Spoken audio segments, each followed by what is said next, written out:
Hello, friends. Welcome to yet another episode of My Journey with Keagile Moloabi. Now, every Wednesday, I share something from my own journey, and not because I have everything figured out, but because I am walking this journey too. And today, I want to talk about something I've had to wrestle with personally, which is how do you know whether you're still waiting on God or whether you've simply just given up? Because sometimes these two things can look very similar.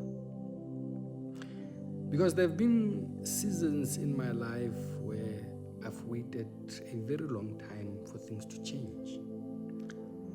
I've prayed, I've tried different things, knocked on different doors. Some have opened, but many have just remained closed.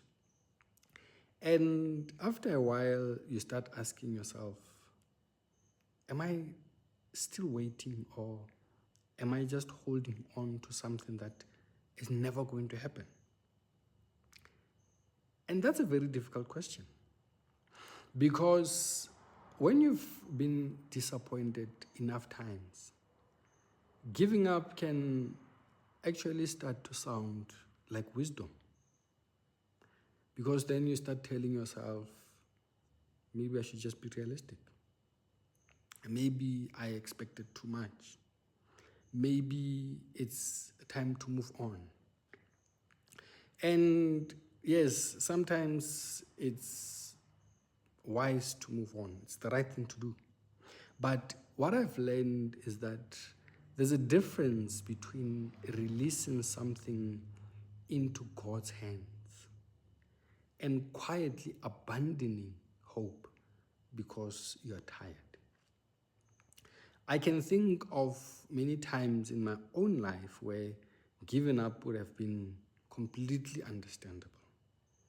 When there was too much financial pressure, broken relationships, uncertainty about work and business, prayers that have just gone unanswered or not being answered the way I'd hoped for.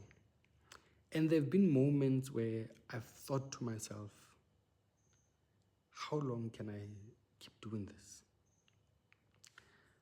But something has always kept bringing me back to God. Not because I always feel strong, not because I always understand, but because I've come to believe that delay is not automatic denial. Because sometimes the waiting is simply the space between what you hoped for and what you can currently see in front of you.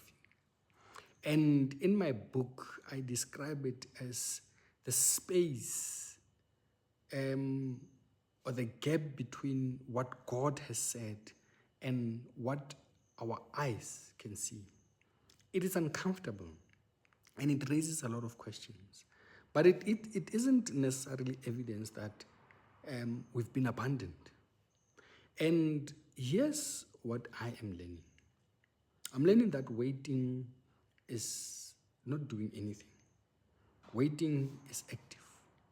Waiting means I continue to pray. I continue working. I continue serving. I continue being responsible. I continue growing. I continue loving those around me.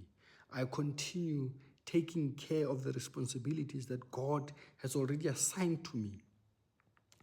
I don't put my entire life on hold until things that I've prayed for have finally come. That's something I've learned. Because sometimes we tend to say, when this happens, then I'll be happy. When I get this opportunity, then I'll start living. When the prayer has been answered, then I'll move forward. But God doesn't ask us to stop living while we're waiting. He calls us to live faithfully right where we are. And my book puts it beautifully when it says, waiting does not suspend purpose, it reveals it. And giving up is different. Giving up says nothing is going to change, so why bother? And then you stop praying, you stop trying, you stop hoping, you stop growing, you stop believing that God can still do his work.